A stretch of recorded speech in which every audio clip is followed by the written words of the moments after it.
Ay, ay. Hello, hello. Kumusta? Kumusta? So, sabi ko, testingin ko to, no? Kung natatandaan nyo, pag nagla-live ako dito sa Facebook, palaging nagreklama na pangit yung sound, mahina yung sound.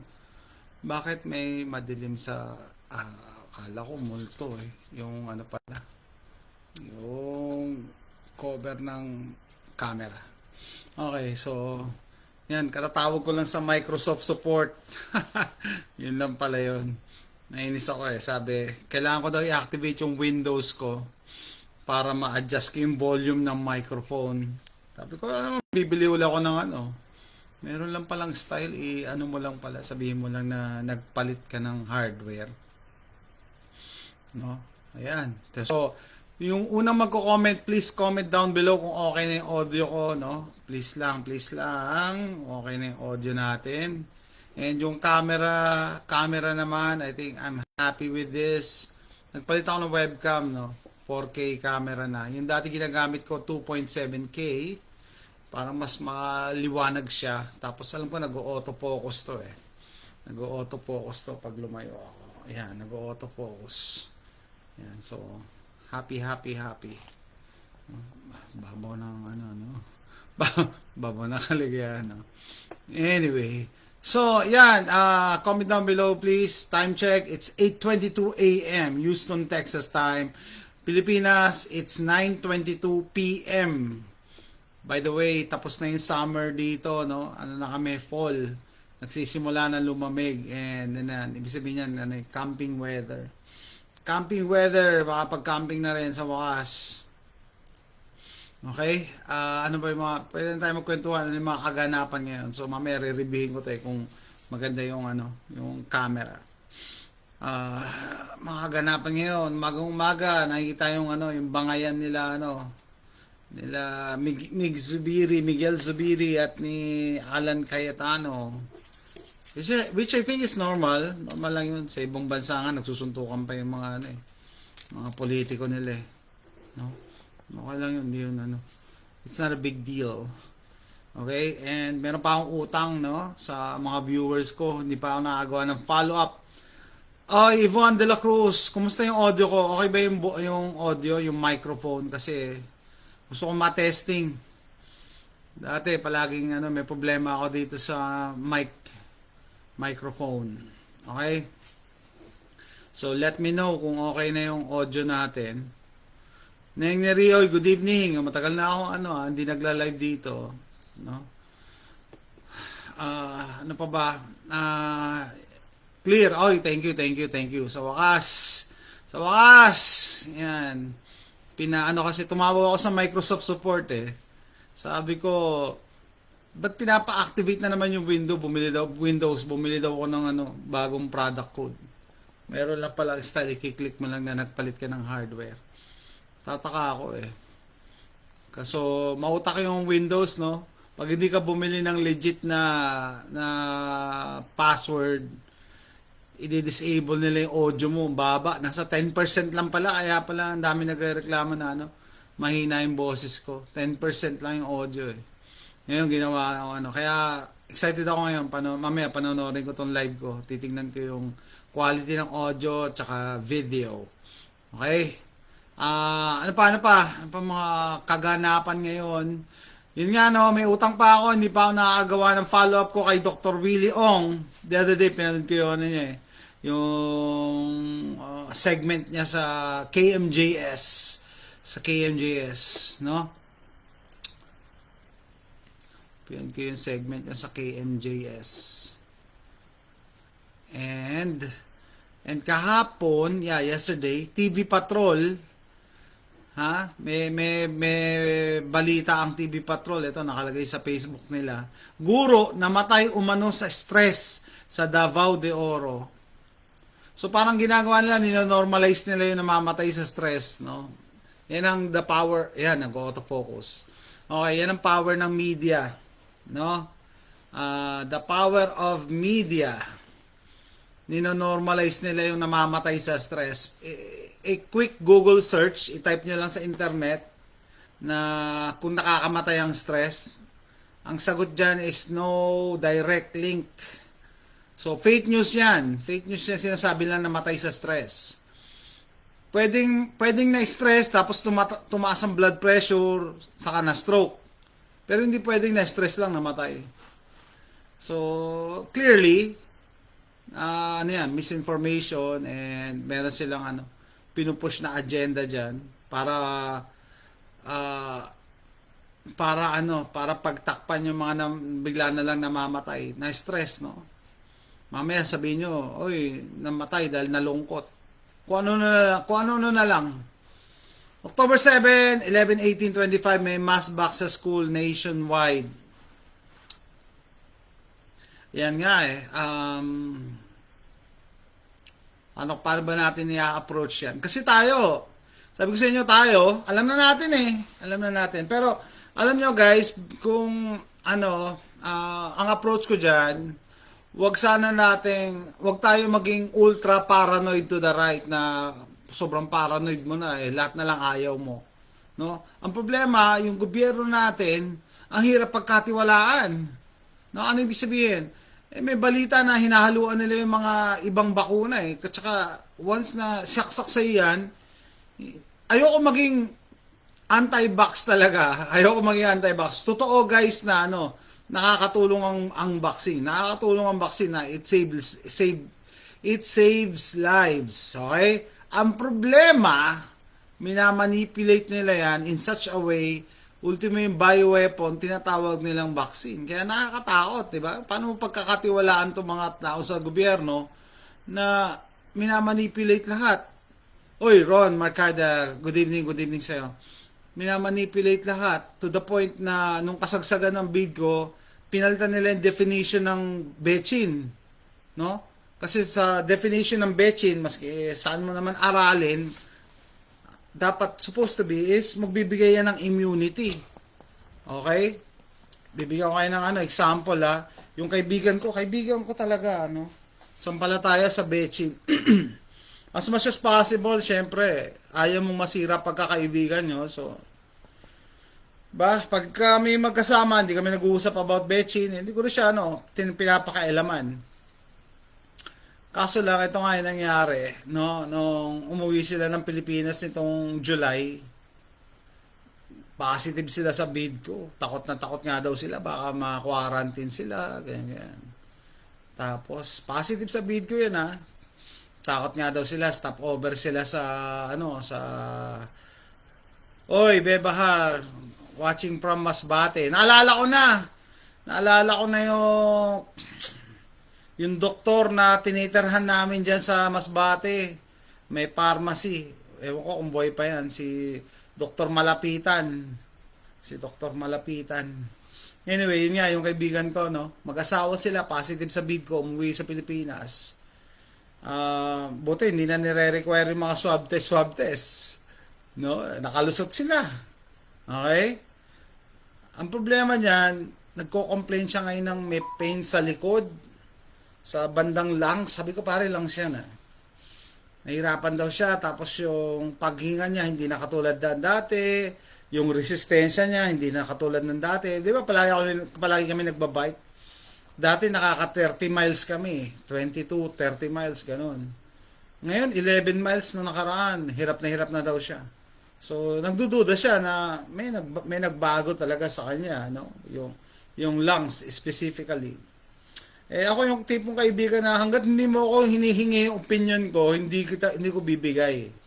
Di ba? Hindi naman niya ako tinatanong Nagtataka, gusap nga kami mag-asawa Sabi ko, mag-asawa tayong nurse. Etong sila, never na nilang hiningi yung opinion natin. Di sige. Diba? Ray Di Guzman, good evening sir, watching from Quezon City. Ray, taga Quezon City ako, dyan sa Barangay Tatalon, tabi ng Banawe. Harap ng QI, pag sa E. Rodriguez, sa kabila naman, sa lampas lang ng lampas ng Santo Domingo. Sa gitna kami. Yun. Yan, batang QC ako Katabi ko, kapitbahay namin yung mga addict dyan na nagtitint, yung kumakaway, boss tint. May hawak na tint, boss tint. Anyway, yun nga, kwento ko sa inyo. nung may nagbago daw sa kanya after niya magka-bid ko. Tapos lahat silang buong pamilya nagka-bid ko na. Yung dalawa niya anak, 2 beses na nag-positive eh. Tapos so, ang sabi niya sa akin eh, ikaw, hindi ka pa nagkaka-bid ko? Sabi ko, hindi. Sabi ko, wala akong betchin ha. Yun lang sinabi ko sa kanya. Nagtataka talaga siya. Nagtataka siya, ba't ako never ako nagka-bid ko, tapos wala akong betchin. Ano guys, sa tingin nyo, sasabihin ko na sa kanya? Hindi ko sasabihin. Hindi mo naman hinihingi eh. Bakit? Kasi magkakagalit lang kami. Magkakasira lang kami. Diba? Ganun yun eh. Anyway, kahit naman sabihin ko sa kanya, hindi naman niya ako susundin, hindi naman siya maniniwala sa akin. And ano pa, bakit ngayon pa? Diba? Ngayon pa. Sana kung nagtanong siya nung 2021, 2022, bago siya magpa-betchin, doon i-inform ko talaga siya, oy Grayman, magandang umaga. Oy Grayman, yung sila yung tropa nila Apeng, may bago na naman, yung kaibigan naman niya, yung kasama niya admin, sumisilip sa butas ng barrel. Hindi ko nga alam eh. Sabi ko nga, ayoko nang mag-vlog tungkol sa mga yan eh. Kaso palagi may violation, gun violation eh. And sabi ko, ano mapapala mo talaga pag sumisilip ka sa dulo ng barrel? Wala ka naman makikita dyan eh. Wala makikita dyan. Lapit yung pure gold. Yung pure gold nasa Erod, di ba? Nasa E. Rodriguez yun na side. Yan. Yung pure gold, nandiyan sa E. Rodriguez na side. Kasi ako pag umuwi ako, either mag Quezon Ab ako o mag E. Rodriguez kasi yung bahay namin nasa gitna lang. Dito yung bahay namin. E. Rodriguez, Q Ab. Yun.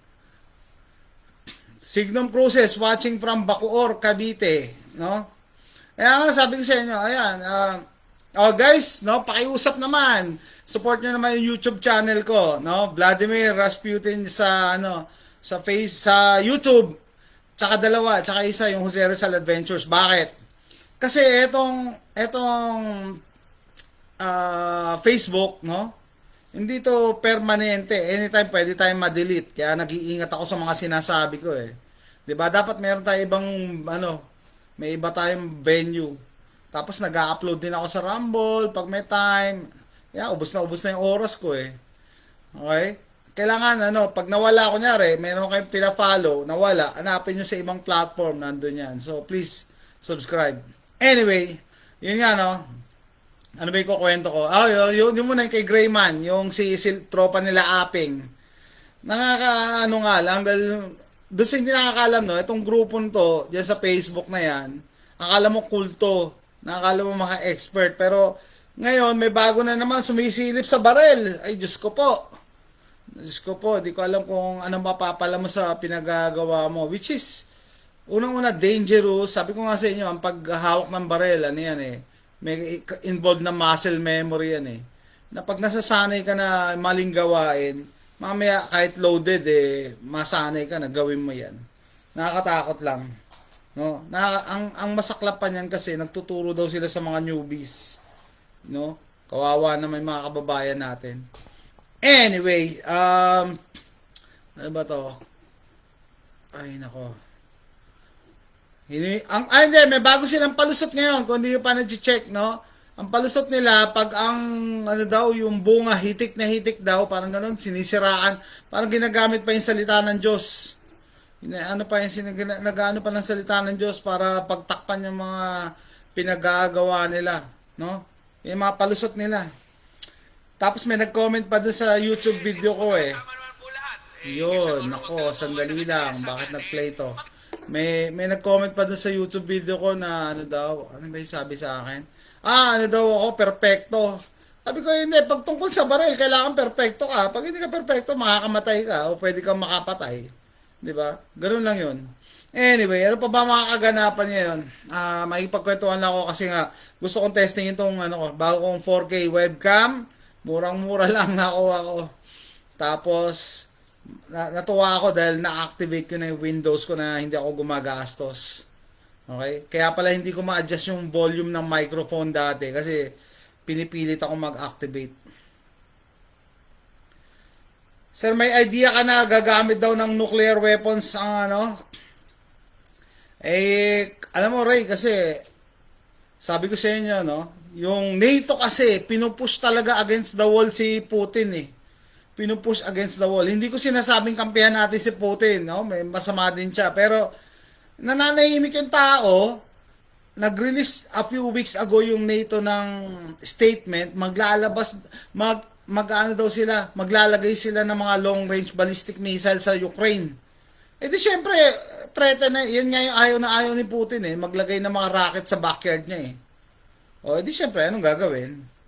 Live din ba si Charlie Go? Hindi ko nakita eh. Pero, yun nga no, guys, habang papalapit ang November 5, abangan nyo mga kaguluhan na paparating. So, dapat mag-prepare kayo. Mag-prepare kayo in your own way. Ano ibig sabihin? Huwag nyo sabihin sa akin, sir, wala kaming pera kaya hindi kami makabili ng ganyan. Mag-prepare ka ng tubig. Mag-prepare ka ng tubig. Or make a plan.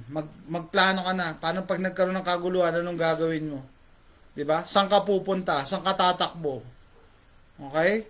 Kasi crucial lang election ngayon. No? Pagka nanalo na naman sila, edi tuloy ang ligaya. Maglalabas na naman sila ng bagong variant. Ganyan-ganyan. Member positive yan, nakamonitor ako lagi. Maski ibang vlogger, siya na sinasabi, no? Dito sa US. Yung United States government daw, nagpe-prepare for civil unrest. Kaguluhan, sila mismo nagpe-prepare. So parang bumili yata sila maraming bala. Ewan ko sa kanila. Pero yun nga, no? In your own way, mag-prepare kayo. Prepare kayong tubig, prepare kayong kandila, flashlight, or make a plan kung saan kayo pupunta. So, doon sa magtatanong, sir, anong kinalaman namin dyan? Malaki kinalaman nyo kasi yung mga leaders nyo dyan, compromise na eh. Hindi na nga kailangan, uutusan lang sila ni Klaus Schwab eh, gagawin na agad eh. Saan kayo nakakita ng bansa na nag-double mask na, nag-face shield pa? Di ba Pilipinas lang? Pilipinas lang kasi compromise na yung mga nakaupo dyan eh. Yung mga politiko dyan eh. Yung Summit of the Future, yan na ba ang simula ng New World Order?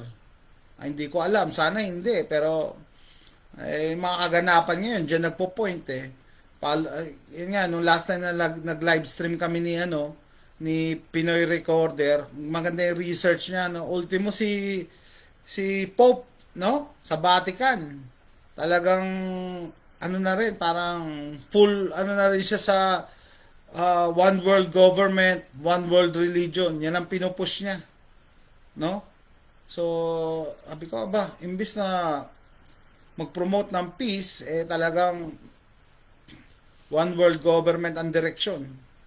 Yan nakakatakot lang. No? Ultimo yung Vatican. Kaya sa lahat ng Pope, ito hindi ko pinagkakatiwalaan. I'm sorry, Katoliko ako, pero hindi ko pinagkakatiwalaan yan. Yan napaka liberal na Pope. No? Nagsusupport ng LGBT agenda, nagsusupport ng Bechin, tapos yun, one world government. Self-sufficiency lang kailangan natin. Pag hindi kayo umaasa sa gobyerno, no? Mas madaling mag-resist, mas hindi nila kayo makokontrol.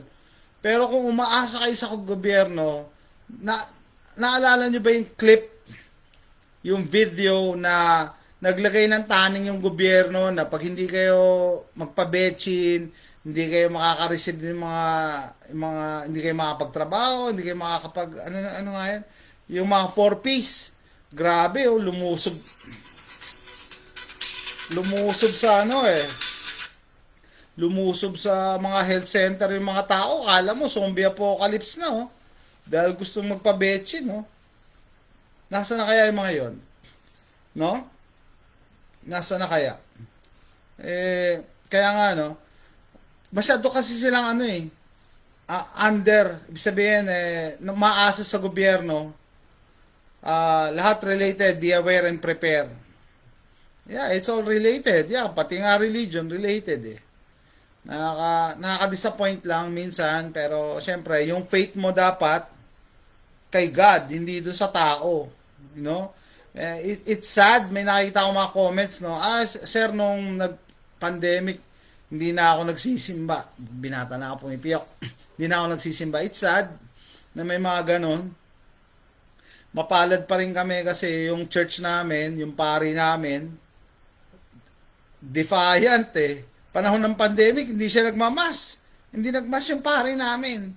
Tapos ini-encourage niya ako magsimba. Tapos ang pinagsabihan niya sa misa niya pa, wag daw magpadala sa takot. Which nung time na yon, tinatakot lang talaga tayo at that time. Eh. Kaya nga, looking back, sabi ko, may alam ba tong si Father na hindi namin alam or parehas kami ng alam? Kasi nung time na yun, no, may mask kami. Kung pina-follow nyo ako, nagpo-post ako dito, nagpupunta kami sa simbahan. No? Hindi ako nakamas. Noong 2021 ba yun? Nag-post ako sa Pinoy Prepper Group. No? Nagsimba ako, wala kaming mask pamilya. May mga ibang nakamas lang, pero kami hindi nakamas. Tapos may nag-comment sa video ko, sabi sa akin, naturingan kang prepper, tapos di ka nagmamas. Sabi ko, exactly. Spiritual warfare. Tama, correct. Yun nga, no, masama, no? Akala nyo, yung basta barilan lang ang mangyayari. Hindi rin eh. May spiritual aspect din to eh. Kasi pag nagpadala ka nga sa takot, buti ko may basihan yung takot. Eh, yung takot na pinupush nila eh, storytelling lang yun. Storytelling alay, parang recycled na nga eh. And yet, marami pa rin naniniwala. Lalo-lalo sa Pilipinas. Hindi ko alam kung bakit. No? Kaya nga, nung time na yun, no, naalala ko talaga yung misa nung pari sa amin eh. Yung pari dito, ano yun eh, Polish, galing Poland yun. Sabi niya, wag daw tayo mabuhay na nang natatakot, no? Nang may fear. Kasi kung meron tayong pananampalataya talaga, no? Eh, yun ang magbibigay sa atin ng strength. Which is, nga, no? Kasi noong time na yun, takot na takot yung mga tao, pero ito, sabi ko, ito si Father, hindi nagmamas. Tapos, ginawan pa siya ng restriction ng gobyerno. Ginawang alternate tong upuan sa mga pew. So, hindi pwedeng upuan tong side na to, o upuan, hindi. Ganun pa, mga ganun pa. Pero, looking back nga, sabi ko, okay ito si Father ah. And yung iba nating kababayan dyan, hindi maswerte kasi yung pari nila, sampalataya sa bidgo. Ganun na lang, sabi ko, hindi natin makokontrol yung sitwasyon, pero dapat yung relationship mo kay God, hindi sa tao. It just so happen, minsan katulad namin, swerte kami kasi yung pari namin, parang nasa side natin talaga. Sir Jason watching from Bulacan, Axel Tagumpay. Ay, may meron mga kaibigan kakilala diyan sa Bulacan. Diyan kami nung immersion diyan sa Barangay Ubihan, May Kawayan, Bulacan. Thank you, Awakening People, sir. 5 years yata bago affected yung ibang nabakunahan bago magkamatay. Oo nga, no, guys,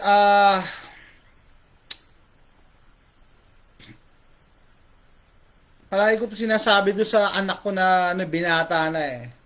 No? Palagi ko siyang niyaya magsimba, minsan ayaw sumama. Sabi ko, kung ikaw, English eh, if you are eating to feed your body, dapat you should also be feeding your soul. Diba? Dapat pinapakain mo din yung soul. Yun ang tinuturo ko kay AJ sa bunso namin eh. How do you feed your soul? Diba? By listening to the words of God. Diba? Yun dapat nakikinig ka ng misa, umatin ka ng simba. So, in Tagalog, kung pinapakain mo yung katawan mo ng pagkain, dapat yung kaluluwa natin, pinapakain din natin ng salita ng Diyos. Either kung anong religion. Ini-encourage ko kayo magkaroon kayo ng religion. Okay? Troy Lasida, good morning. Good evening sa inyo. Ini-encourage ko kayo na maniwala sa higher being. Kasi, unang-una, may mga bagay na wala sa control natin, wala sa mga kamay natin. May mga tipong ipagdadasal mo na lang talaga. Regardless kung anong religion nyo, no? May mga kaibigan tayo na iglesia, may mga kaibigan tayo dyan na ibang religion. Ini-encourage ko kayo magdasal kayo. No? Kasi may mga bagay na wala tayong control. Ako, matagal na akong prepper, marami akong preps, marami akong barel, marami akong bala, pero meron akong fear na all of this, walang silbi to. Minsan, pagka, yun talaga, dumating na yung pagkakataon or yung event na pinaghahandaan natin, kailangan na lang natin magdasal. Yes, eat with the word of God. Tama. Yan, ang hirap kasi mga kabataan ngayon, guys, no? Ako, kahit ganito ako, hindi ko kinoconsider sarili ko na religious person, pero naniniwala talaga ako may mga bagay na wala sa ating control, na hindi mo kaya on your own. Yun ang dapat. Ang hirap ngayon ang kausapin ng mga kabataan, ang mga anak kong malalaki na eh. No? Pero syempre, as a parent, kailangan continuous magre-remind ka. Kahit pa paano pa nga, okay pa nga yan eh. Kasi yung bayaw ko, may problema sila doon sa anak nila, mas matigas ang ulo. To the point na yung babae, yung nanay tuloy, na-stroke na naman sa sama ng loob. Ay nako, so separate kwento yon, separate kwento. Pero yun nga guys, no? Maliban sa preps, minsan maiisip nyo, isa yun sa mga fears ko eh, na with all the food, the water, the guns, the ammunition, magagamit mo ba yan, 'di ba? Hindi mo naman magagamit lahat din yan eh. Kaya dun sa mga bagay na gano'n na hindi na natin makontrol, kailangan natin mag-pray. No? Kailangan natin mag-pray kasi gano'n talaga eh. Yung iba kasi may paniniwala na kaya ko yan lahat, kaya ko lahat. May kilala ba kayong gano'n? Alam na nila lahat yan, alam ko yan, alam. Ang una dapat nyong matutunan is humility. No? Dapat ma-accept mo na hindi lahat alam mo, hindi lahat kaya mo. Kaya dapat meron kang pinaniniwalaan na higher being, which is God. Depende kung ano yung paniniwala nyo. No? Kasi unang-una, eto tuturo tayo, no? Unang-una, establish natin na merong soul. May kaluluwa. May kaluluwa. Mga survival kits. Alam mo, June na nga ako maggawa ng mga video ulit for prepping. Matagal na ako din So, gagawa na rin ako, i-visit ko uli yung mga yan. Babalikan ko yung mga ganyan. Yung mga survival kits na yan. Gagawa ako. Anyway, yon. So, ito spiritual prepping itong pinag-uusapan natin. Unang-una, i-accept muna natin na meron tayong soul. Meron tayong kaluluwa. Otherwise, pumunta ka sa palengke, yung kapirasong karni dyan, dapat buhay yan. Diba? Or yung buong baboy, dapat buhay yan. Kinatay na. Nawala na yung soul, umalis na yung soul sa katawan. Anyway, pangit pala yung ganung example kasi sa religious teaching yata ng Catholic walang soul ang mga hayop. Pero yun nga, yung tao, bakit tayo namamatay? Pag pumunta ka sa morgue, bakit namatay? Ibig sabihin, umalis na yung soul sa katawan. No? Yung iba, hindi naniniwala na may soul eh. Okay, pag na-establish mo na may kaluluwa ka, no? Ibig sabihin, pwede kang mamatay kasi kahit kompleto pa rin yung parts mo, kahit ikabit ka sa ventilator, ikabit ka sa heart machine, ba't namamatay pa din? Kasi umaalis na yung soul sa katawan eh. So, dapat i-accept nyo na may kaluluwa tayo. Okay? Pag na-accept mo na, doon ka ngayon magsisimula na, paano ko aalagaan yung soul ko? Siyempre, gagawa ka na mabuti.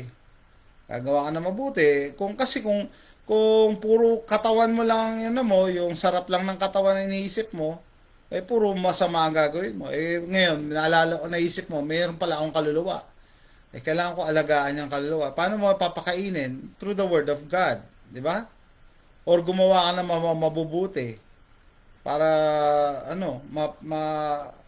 maalagaan mo yung kaluluwa mo. Alam niyo yung sinasabi ng iba na gumagawa ng masama, buhay ka pa, sinusunog na yung kaluluwa mo. Or buhay ka pa, pero yung kaluluwa mo nasa impyerno na, di ba? So yun, gagawa ka ng kabutihan. Okay? Paano ba gagawa ng kabutihan? Ito, magdo-donate ako sa mga nasunugan. Example. No? Pag kayo nagdo-donate or tumutulong, hindi dapat yung tinutulong nyo, hindi yan yung sobra sa bahay nyo. Ano ibig sabihin? Yung mga kalat sa bahay natin, i-donate natin sa nasunugan. Hindi tulong yun. Ikaw pa ang tinulungan nila kasi nalinis yung bahay mo. Ano example? Di ba? Yung mga nasunugan daw, magdo-donate ka ng mga hindi mo na ginagamit, do-donate barong, gown. Alam mo, yung nasunugan, isusuot, nakabarong. Or nag-donate sa mga ita. Yung mga ita, namamasko. dodonate mga barong. Alam mo, anong gagawin ng ita sa barong? Or mga gown, di ba? Hindi ganun ang pagtulong, guys. Ang ginagawa, ganyan yung mami ko dati eh. Pag may nasunugan, ibibigay yung mga damit na hindi ginagamit.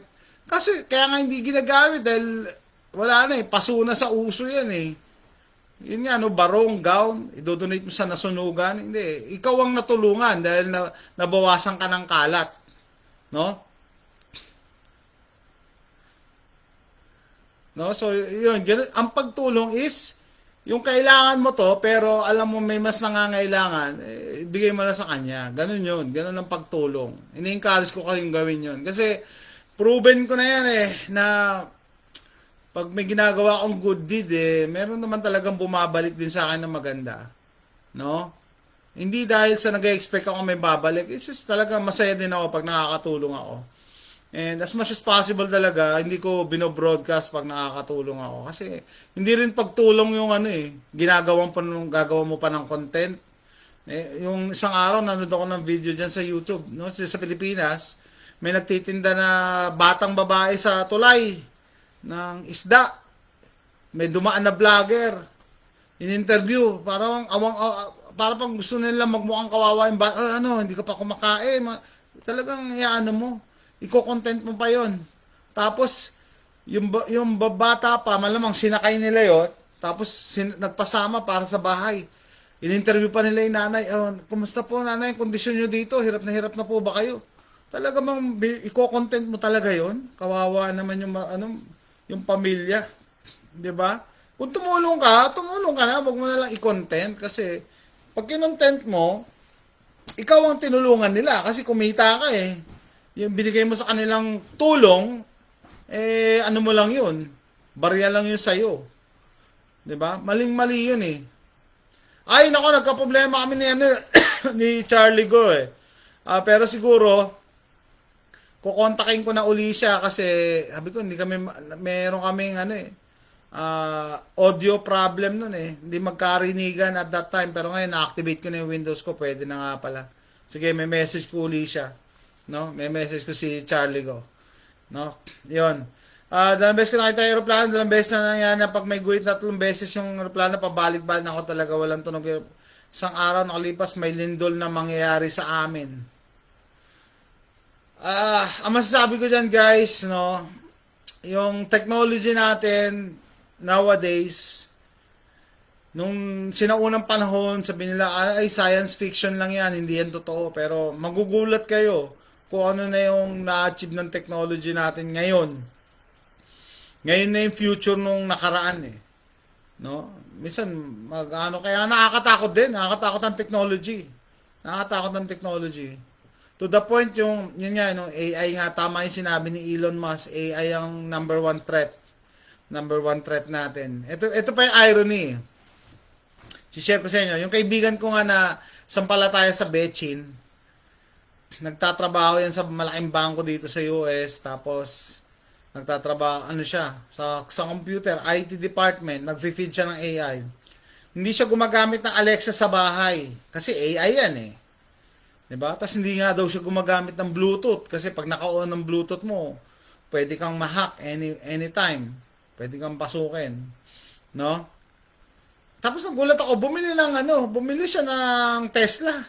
Bumili ko, ay nako. Pero bilang kaibigan, hindi mo pwedeng sirain yung trip niya, walang basagan ng trip, bumili siya ng Tesla eh, no? Pero syempre, hindi naman niya ako tinanong eh.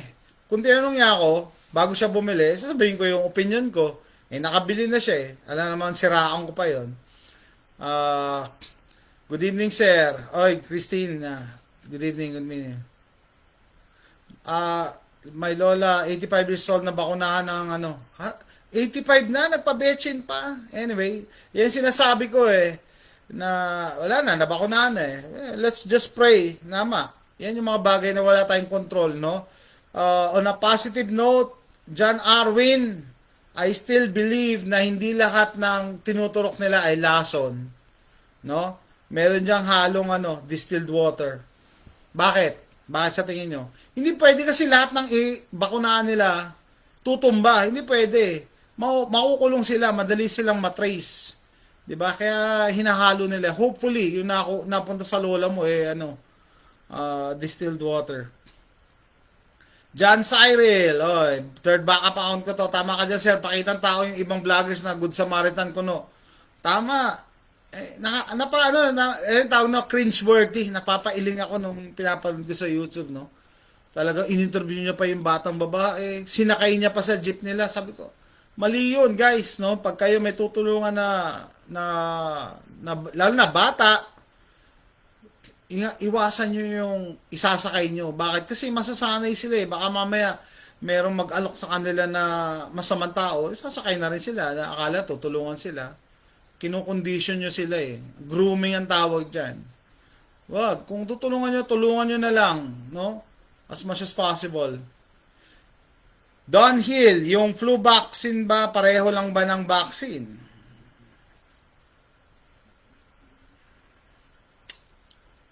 Don Hill, magandang tanong yan eh.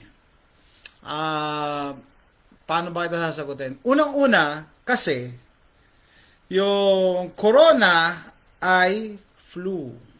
Yung corona is flu. Diba? Corona ay flu. Kaya nga, diba dito, yearly, sa Amerika guys, yearly, meron ditong flu vaccine. Okay? So, ano yung flu vaccine na yon? Pinoproject nila yan na, etong season na to, kunyari, maraming variants yung flu eh. No?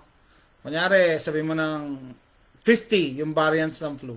O itong variant na 1 to 5. At malamang ito yung mananalasa this season. Kaya ito yung gagawa natin ng vaccine. Kaya yun, tsamba, kung maano ka, pero ang nga dyan ang nakakatawa kung sino pa yung nagpa-flu vaccine, nagkakaroon ng flu. No? Ganun lang. So, hindi pa familiar kayo, parehas din ng Bidco, Bechin. Parehas ng Bidco, Bechin, di ba? Kung sino yung na-Bechinan, yun yung nagpa-positive.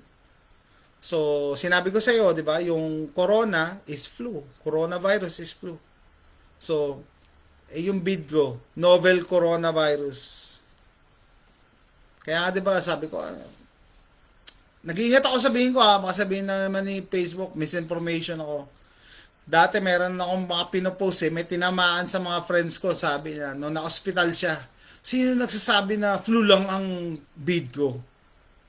Ganyan. Galit na galit pa siya.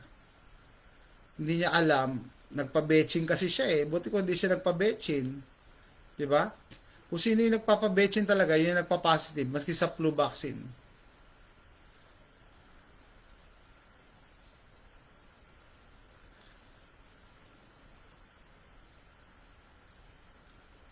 At itong soul yung soul nga, harap sa God, kay God. Kaya pag umalis nga yung soul sa katawan, namamatay. Hindi ma-explain eh. Bakit kahit nakakabit sa machine, patay na yung katawan, wala na yung soul. Anyway, yun nga guys. Ako, marami kaming dito eh. Lysol disinfectant nakalagay doon. Effective against coronavirus. Mahirap na salta, no? Dapat by this time, alam na natin. Tama, Jeremy Alego. Nag-iingat lang tayo magsalita, no? Pero yan yun. Kaya nga, 'di ba, ang bilis makahawa. 'Di ba? Pag may trangkaso, nahawaan na. Madali makahawa yan eh. Tapos pag may trangkaso ka, 'di ba? Wala ka rin panlasa, wala kang gana kumain. Kaya natatawa ako doon sa mga tao dati na wala ng panlasa, takot na eh. Kala mo mamamatay eh. 'Di ba pag may trangkaso tayo, wala rin tayong panglasa. Wala rin tayong gana kumain, pati pang amoy, wala. Sabi ko, parang bago ba yan? Bago ba yung sintomas na yan? Dati na yun, pag nagkakatrangkaso tayo. Malamang. So, yan ang aking theory, no? It's flu. Bakit? Kasi, madali makahawa. 'Di ba? Madali siya makahawa. Andiyan na yung sintomas eh. Hindi sila nag-imbento ng bago. No? Hindi sila nag-imbento ng bago. Tsaka magpa-positive ka talaga. Kasi, sinamahan nila yan ng mga test kits na na hindi reliable para mag-positive ka. Pero yung psychological aspect na tinatakot ka, mamamatay ka pagka Basta, ano yan eh. Magkakahalo yung ginawa nila. Pati yung cover up. No? Sa Pilipinas, pagka namatay, kine-cremate. Kine-cremate. Sabihin, andun yung fear pa rin. Nandiyan pa rin yung fear kahit tapos na. No? Kaya nga eh, tama nga be, maski dito, pagka nagpa-blue vaccine ka, so, isi-share ko ulit sa inyo, no, a few years ago, bago dumating yung scamdemic, I think 2019, tumigil na ako magpa-flu vaccine. Tumigil ako magpa-flu vaccine kasi may usap-usapan sa mga preppers dito sa US na pag magde-depop daw, ilalagay sa vaccine. Totoo yun guys, no? 2019, pinag-uusapan na yung mga preppers. Kasi daw, pagka daw sa Bechin, hindi natin kino-question. And true enough, yung vials or yung mga Bechin ngayon ng bid ko, hindi nakalagay yung content. Hindi kino-question yung content, walang laman yung content. Samantalang sa medical profession, like kami mga nurse, di ba? Bago kami magbigay ng gamot, titignan namin yung laman ng gamot. Eh, ba't etong bid ko, box, walang nakalagay? Bakit? Eh, kasi graphene yata nakalagay dyan eh. Totoo yun sir, may betche positive at wala may negative. Joey, ako nga eh. Never ako nag-positive, never ako nagka-bid ko eh. Hindi sa gusto ko magka-bid ko, no? Pero, hindi nila maipaliwanag yun eh. Kaya yung kaibigan ko nga, nagtataka siya eh. Samantalang sila, ang lala ng bid ko nila. Ang lala. Bakit malala? Kasi sinira na yung immune system nila eh. Nung ganun eh. Sinira na eh. Sama daw ng sa kanya eh. Ng epekto. No? Naalala ko pa yung anak niya, nag-positive din dati. Takot na takot sila. Hinahatid na daw nila ng pagkain sa kwarto. Ina-isolate nila. Pero ang sa akin lang, central AC kami dito sa US eh. Yung hinihinga ng anak mo, hinihinga mo din yan dito. Sa salas. Nagsisirculate lang eh. Dito, sarado ang mga bahay dito sa US, guys. Central AC. So, hindi totoo rin eh. Hindi rin, yung, talagang takot lang sila, no? Pagka ikaw tinakot, nawawala na yung logic. Nawawala na. Naniniwala ka lang kung ano yung sinasabi sa inyo. Kaya, okay, babalik tayo dun sa nationwide bakunahan dyan sa Pilipinas. No? At your own discretion as a parent. Ang iniiwasan ko diyan, wag ka naman masyadong paranoid to the point na hindi mo maprotektahan yung anak mo. Bakit? Ako naniniwala ako na meron talagang mga vaccine na nakakatulong. Ano yung example niyan? Polio. Na-eliminate na natin yung polio. Nawawala na yung polio? Lumiliit yung braso, lumiliit yung paa. No? Nakakapagduda lang kasi yung galawan ng alam ko magdududa kayo sa galawan ng gobyerno natin. Baka dinadaya tayo, no? Haluan nila yung mga tinuturok. Yan nakakatakot. Trangkaso noon, COVID na ngayon. Totoo yan, guys. Kaya nila pinattern niya sa trangkaso kasi madaling makahawa ang trangkaso, no? Pero etong tanong, may nakita na ba kayo namatay sa COVID sa bahay? Wala. Wala, palaging sa ospital. Bakit? Mahirap na magsalita, bakit? Pero, di ba? Natagpo ang patay sa COVID sa kwarto niya. Wala. Sa ospital na mamatay. Tapos pagkapatay, na yan, kine-cremate. Tama, 1997 pa yung naglabas CIA, ubusin nila 7 billion useless eaters. Full na yata yung plano nila hanggang 2030, Agenda 2030. No? Full blown na yung plano nila. Ano magagawa natin? Mag-prepare tayo, yung kaya lang natin. The rest, we pray. Yun lang yun eh. Hindi tayo katulad ng mga pinapanood dati sa National Geographic na preppers. No? Bibili ng helicopter, bibili ng isang container trainer na freeze-dried food. Hindi eh. And in spite of that, meron ka pa rin makakalimutan or hindi magagawa. Kaya, dapat nagpe-pray tayo. Kaya, spiritual prepping, napaka-importante yan. Bakit? Ito pa magandang example eh. uh, just because marami kang supplies, marami kang battery, marami kang flashlight, marami kang barel, marami kang bala, magsusurvive ka na. Eh kung ano naman, mentally, spiritually, hindi ka prepared.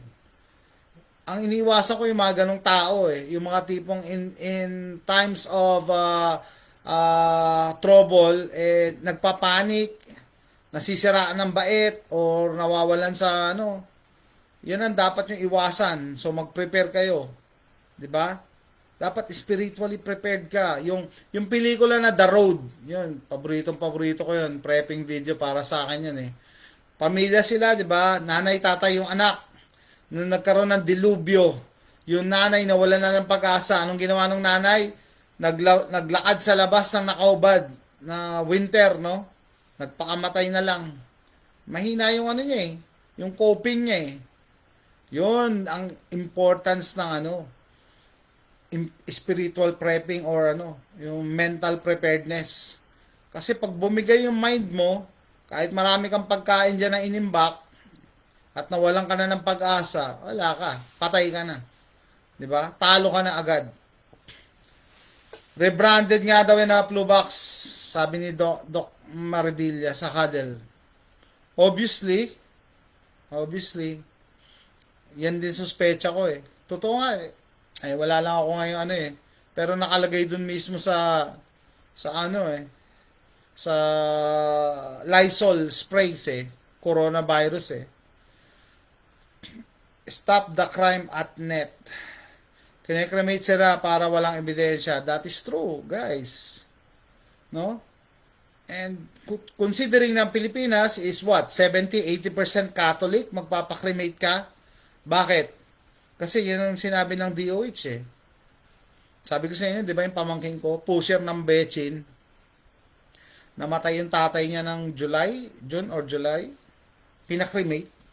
Sabi ko, ba't mo pinakremate? Kasi wala kaming pera talaga? Pero nagbayad din sila ng 80,000 sa columbarium. Kung wala kang pera, wala kang pambayad ng 80,000. Sabi ko, ba't nila lang doon sa North Cemetery? Kasi mahihirapan si mama ko magpunta doon. Talaga? Hindi pera ang problema. Ayaw mo lang talaga. Gusto mo lang i-cremate, diba? Kasi na-brainwash ka na. Ganun lang yun Diba? Kasi mahihirap nga. Sa North Cemetery, nagpapalibing sa mga apartment Tapos ikaw, nagbayad ka ng 80,000 sa columbarium. Tapos sabihin mo sa akin, wala kang pera. Paano nangyari yun? Sabi ko sa inyo, kung sakaling wala kang pera at kung mag-cremate ka, isaboy mo na lang yung abo sa dagat or iuwi mo. Hindi na talaga. Yun, hindi magbabayad ka ng 80,000. May bayad pala yun, kada spot ng vase na paglalagyan ng abo. May bayad. Di ba? 70 to 80% Catholic pero panay-panay ang cremation. Sabi, yung kaluluwa mo nga napunta na sa impyerno pero katawan mo yan susunugin pa din. Parang sa impyerno pa rin. So, guys, ayan siguro may i-share ko sa inyo. Spiritual prepping, tsaka mental preparedness. Hindi lahat yung mag-ipon ka ng bala, pagkain, baril, lighter, flashlight.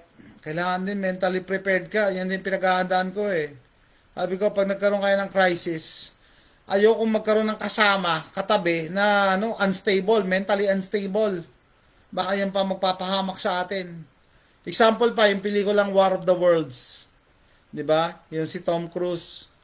May nagyaya sa kanila sa bahay. Yung pala, mentally unstable yun, nag-iingay, kaya pinatay niya. Mentally unstable Yan ang mga yan ang ibang aspects ng prepping. Naggagawa ka ng plano. Paplanuhin mo na kung sino yung sasamahan mo, sino yung papapasukin mo sa bahay, ganun. May namatay dito sa amin, nabanggaan motor, nadala sa ospital, namatay, tapos namatay sa COVID, marunong pala mag-drive. Yun nga matagal na yan pinag-uusapan, car accident, tapos sabihin ng kinamatay, COVID. Bakit? Kasi, para meron daw sa PhilHealth, di ba? Para makapag-claim sa PhilHealth, ganun yun 2012, nag-warning si Deborah Tabares talaga. 2012 ako nag-start mag-prep talaga na na full blown na prepping. 2012 nanganak yung misis ko kay AJ. So at that time gumagawa ako ng plano. Sabi ko paano pag hindi gumana yung mga sakyan, paano ko mauuwi sila, mga gano'n. Gagawa ka ng plano. Yung malaking bagay na yun. Planning, napaka-importante yan sa prepping. It's not always about money. Hindi lahat nabibili ng pera. And ano pa, dapat mentally prepared ka, spiritually prepared ka, na hindi bibigay yung utak mo sa kahit hirap na kayo. No? Hindi bibigay. And ano ba yun? Marami pa akong ikukwento pero gusto kong ikwento yun ng separate para stick tayo dun sa topic. Okay? So, paano ba tumitibay yung mental preparedness ng isang tao? Siyempre, kailangan marami kang daanan na pagsubok, mga paghihirap. Pag nalampasan mo yan, mas tumitibay ka, di ba? Kasi may mga nakilala ako dati na never daw naghirap. Never naghirap. Sabi ko, ba? Kaya, pakiramdam nila, they feel empty. Sabi ko, ano sabihin, hindi ka palagi may tumutulong daw sa kanila. Pag nangangailangan sila ng pera. Kasi both sides may kaya ganon. Pero hindi pa rin sila masaya kasi parang empty. Kasi wala sila na-accomplish. Puro bigay. Puro tulong. Ayun ang mahirap.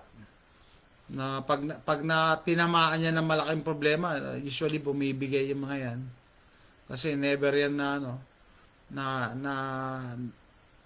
overcome, naka-overcome ng malaking problema. No? So, panahon ngayon, ang daming problema, guys, no? Pera, no? Yung problema natin sa pera, hindi matatapos, endless yan Ang isang advice ko diyan para hindi kayo maproblema sa pera, dapat ma-accept nyo ano ba talaga yung want at saka need. Dapat ma-distinguish nyo yun. Kung ito bang bagay na to, kailangan ko ba to o gusto ko lang? The other day, pinagpipilian ako, bibiling ko ba to? Hindi. Ang advice ko dyan, sleep on it. Huwag ka magpadalos-dalos na bumili or i-click mo agad na check out. Pag-isipan mo maigi. And after a few days, sabi mo, hindi mo pala kailangan. Diba? Dapat ma-separate mo yan want tsaka need. Yung want, hindi yan maubos. Palagi may gusto ka. Dati nga, iPhone 6 gusto mo. Ngayon, 7 gusto mo. 8, ngayon, 16 na ngayon. Hindi mauubos yan. Hindi naubos yung Dati, ang gusto ko lang, magkaroon ako ng owner. No? Tapos, nakailang palit na kami ng sakyan. Ngayon, na-realize ko, sabi ko, okay na. Hindi na ako magpapalit kaya sabi ko masaya na ako sa expedition ko kasi nagagawa ko na lahat ng gusto ko. Although gusto ko na magkaroon ng pickup truck, masaya na ako. At least wala akong binabayaran. Si Doc Ong Freemason kaya nakasanla na kaluluwa niya. Kahit kaya di niya aminin na baksan dahilan. Abangan nyo, gagawa ko ng video follow-up regarding kay Doc Willie Ong, no? Kasi sinasabi niyang stress. Parang milyonaryo ka, tapos na-stress ka. Ang sinasabi niya pang stress is yung pang babash daw sa kanya nung election. Ha? Bakit siya? Actually ako, I'm a person looking from outside. Ibig sabihin, minomonitor ko yung eleksyon. Bakit naman ibabash si Willie Ong? Actually, marami nagmamahal sa kanya 9.8 million followers nga dyan 120 million lang ang population ng Pilipinas. Hindi ako naniniwala, no? At kung may nambabash man sa kanya, etong si Willie Ong, malamang meron tong hinahire na social media manager, no? Nagmamanage ng social media niya. Milyonaryo ka Milyon ang kinikita niya sa YouTube, guys. Malamang billion na yung nakuha niya, no? Milyon ang kinikita niya. So, kaya niya magbayad ng tagasagot ng comments. Hindi siya ma-stress doon. At saka, bakit mo siya ibabash? Kung ako nasa Pilipinas, bakit ko ibabash si Willie Ong? Hindi ko lang siya gusto, siguro hindi ko siya binoto kasi may ibang mas gusto ko, pero ba't mo ibabash si Willie Ong? Wala naman siya ginagawa masama. 'Di ba? Ibabash ko pa yan sila Si Yorme. Lumabas yung totoo niyang kulay eh. Akala ko dati matinong tao din pero ano talaga trapo din pala yan. Pero ano ibabash mo kay Willie Ong maliban sa bakla? Yung kaibigan natin, chat ko dati, sabi ko sa kanya, di ba bakla yan si Willie Ong? Ha, paano naging bakla yan, sir? May asawa. Diyos ko naman, hindi naman lahat ng, bakla, hindi nag-aasawa. May mga bakla na nag-aasawa, no? Lalo-lalo yung mga doktor. Dati ako medrep kasi yung mga doktor na yan, kaya yung nag-aasawa to maintain an image sa medical community na successful sila, no? Ang success, guys, hindi yan dahil maganda yung trabaho mo. Kailangan meron kang mini-maintain na image na na family man ka. Kaya nga 'di ba may mga politiko din na bakla pero nag-aasawa para may image. Sama mo na diyan si Obama. 'Di ba? May chismis, 'di ba? Na lalaki nga si Michael Obama, si Michelle. Tapos yung dalawa na anak, hindi naman talaga nila anak yun ng kaibigan niya na campaign manager nila. They need to create an image na successful sila, na maganda yung family life nila. O, similar with Doc Willie Ong. Nasa Amerika ako, pero amoy na amoy ko, berde ang dugo niyan. Ganyan pa yung magsalta. Ano na ako, hirap na ako. Mapilantik yung mga kamay. May mga lalaki bang ganyan? Ay, nako. Baka, sabi ko nga kung ikaw hindi mo alam na bakla si Doc Willie Ong, dalawa na kayo ng asawa niya. Kayong dalawa na lang asawa niya na, tignan mo eh. Anyway, so, hindi ako naniniwala na stress siya sa pambabash. Nakalimutan na nga, tapos na nga eleksyon wala na lang mabash. At saka there is no reason to bash him. Ba't mo naman ibabash si Willie Ong tumutulong nga yan. It's just so happen, hindi siya yung number one option para maging vice president. Ganun lang yun. Walang galit sa kanya. I mean, anong binabash sa kanya? Wala naman. So, hindi ako naniniwala, guys. Kaya nagtataka ako bakit yun ang naisip niyang ipalusot. Stress. Kasi wala siyang maisip. Unang-una, dalawa silang mag-asawa na doktor. Madedetect nila yun. Kaming dalawa nga, mag-asawa kaming nurse Alam mo ba yun? Pagka ang parents nyo nurse, hindi kayo magpapadoktor. Para yung joke ni Jokoy yan mga anak namin, as much as possible, hindi namin pinapadoktor kasi alam na namin ito, may allergy lang yan, hindi yan flu. Ganon. Lalo na sila, doktor sila mag-asawa. So, di ba, sabi niya nga sa video niya, hindi niya alam ba't hindi nila na-detect. Wala daw silang history. Usually kasi may familial history ang cancer Di ba? Kaya siguro wala na siguro siya maisip. Stress na lang ang sinabi niya. No? So para sa akin hanggang sa huli mamamatay ka na, in denial ka pa rin. Pero yung sa video niya, hindi ba ako gusto kong I want to be honest with the Filipino people. Talaga, trapong-trapo yung galawan. No? Mamamatay ka na, ganyan ka pa rin magsalita, para ka pa rin nangangampanya.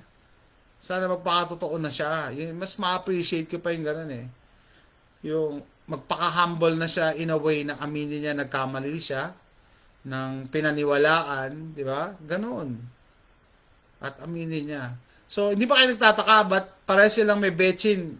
Siya nagkasakit, yung asawa niya hindi. Di ba? Kasi nga, sabi ko sa inyo, hinaluan nila yan. Hindi pwedeng lahat. May lason. Random man yan. Ni-random nila yan para hindi matrace. Otherwise, isang batch, pag sinabi, isang batch to, puro lason, lahat natumba. Mas madali yun. Padadaliin niyo yung buhay ng investigator. Di ba? Kung ni-random nila yan, hinalo nila sa mga different batches, mahirap ma-detect yan. Mas madami pang stress, lalong walang makakain 3 beses. Sa Pilipinas na example, tanongin niyo yung sarili niyo. Parang gumawa ng episode dyan ng GMA Yung mga nagtatrabaho na sumasakay pa lang ng LRT, MRT, stress na. Grabe, hindi mo alam kung makakasakay ka. Alam mo, nung umuwi ako dyan ng Pilipinas, noong 2018, sumakay ako sa MRT. Takot na takot ako. Lalaki ako 5'9" ako, 190 pounds.